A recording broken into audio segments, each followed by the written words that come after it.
vaguely. Yep. Mm-hmm. Moving on to our next section, we have been aggregating the various forecasting models around the UK elections. What we have here is the famous one, the YouGov MRP.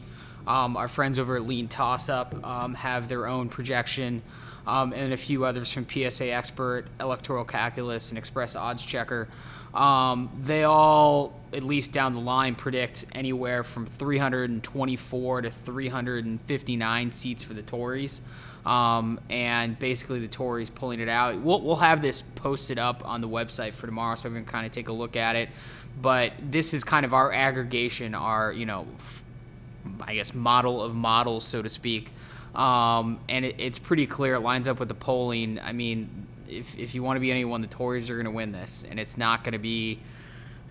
I say this and then it'll be close, but it does not look like it's going to be close. Does anyone think we're due for a surprise here? Drew, Alex, Podcool. Does anyone want to take the contrarian view of the math? I don't think we'll get a surprise necessarily. Um, Similarly to 2017, the polls have sort of tightened over the last couple weeks heading into the election. But unlike in 2017, that tightening hasn't been dramatic. I think a couple weeks ago, you had polling aggregates somewhere around conservative plus 12, plus 13. And now what you've seen is that some Lib Dem voters have moved over to Labor. And so you have a sort of high single digits lead for conservatives. 2017, the movement was a lot more dramatic than that. So I don't foresee a surprise, but there has been a little bit of tightening. Does anyone, if you were, I mean, basically Labor has been calling for this election. I mean, Boris Johnson fought it tooth and nail.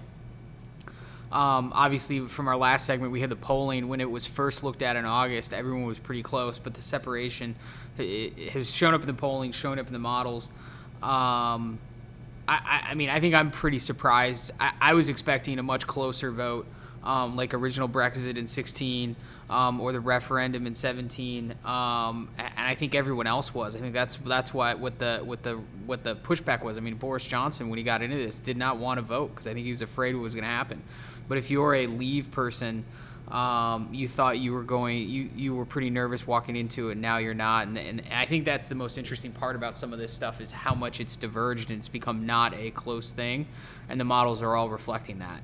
Are we worried about anything? I mean, shifting a little bit to the methodology of this, the YouGov is the gold standard. What do they do, like 50,000 interviews or something like that? Way more than that. Yeah, they get close to like 100,000 interviews. Yeah, what's the brief overview? What's an MRP? Just so the people listening who don't understand what kind of modeling this is and how it differs from the U.S.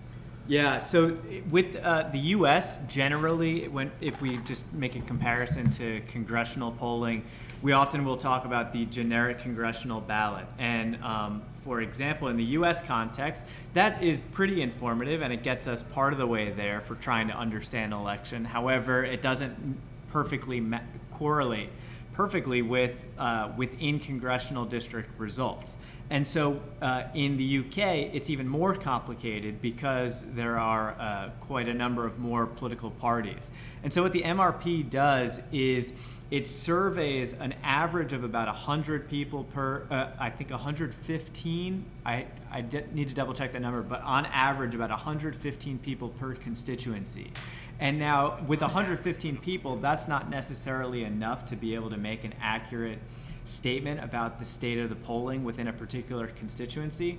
But by averaging all of those points together and extrapolating in a model using demographic information and other political variables that are relevant to some of the election outcomes, they're able to come up with a projection of the number of Tories who are going to win seats, the number of Labor that are going to win seats, etc.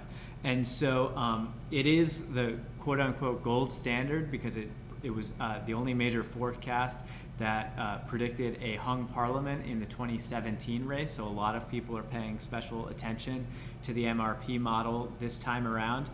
It seems to be there are more players in this forecasting space right now, so we'll see how they do on election night. But as of right now, they're at 359. That's just above our average of averages. And if anybody's doing sort of back of the envelope calculations, you'll notice that the average on the screen right now, for example, for Tories, we have 352.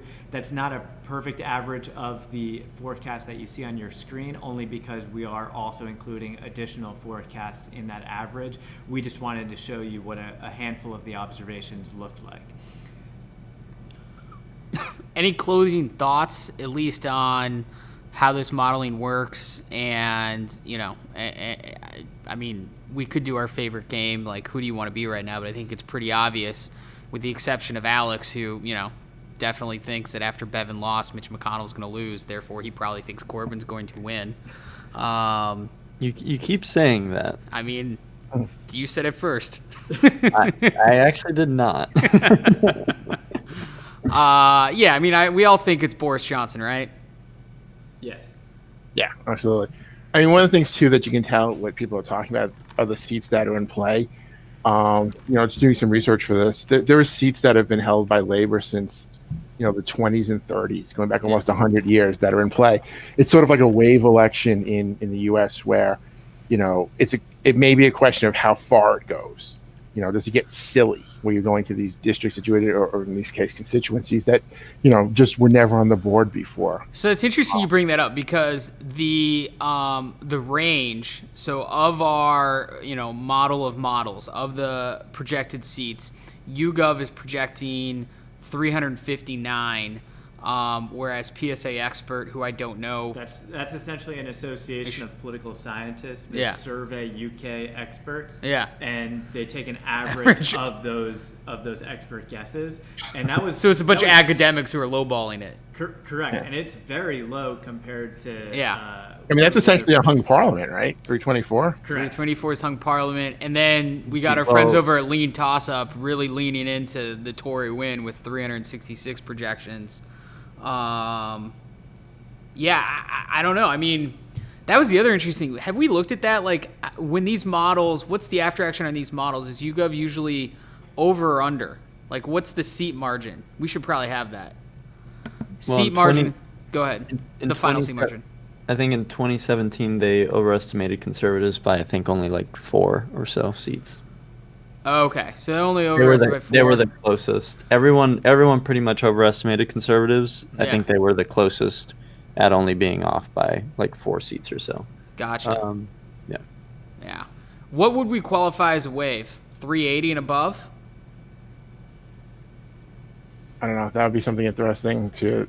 Yeah, we'll that'll be a topic of discussion on Thursday when we do the results live. Because I think also, aside from just the raw numbers, which are always, the end result, it's where did they win? Because then that starts telling you about changes in coalitions and things like that. Yeah. Well, so wrap this up, just so everyone knows, we'll have a post on the site on this, kind of wrapping all this stuff up.